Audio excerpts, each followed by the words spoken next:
now we're cutting it to eat.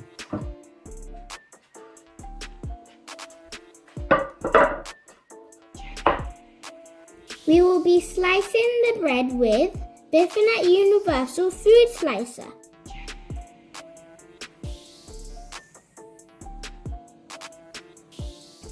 This is the carriage. This is where we're going to be putting our bread and any other food that you want to use. Then this is the guide where we will be able to push the bread in to be able to adjust and slice it.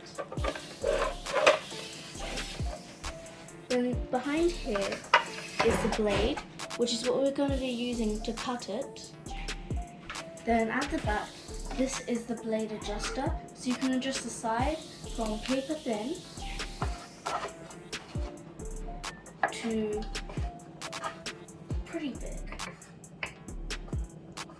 And then under here is where the bread or the food that you want is going to fall in, and then you'll be able to take it out and start.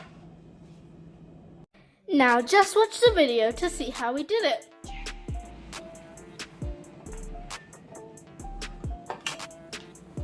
No.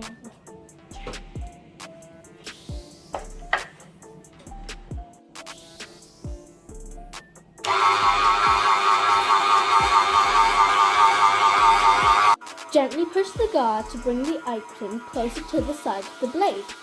Then slowly slide the carriage across the blade.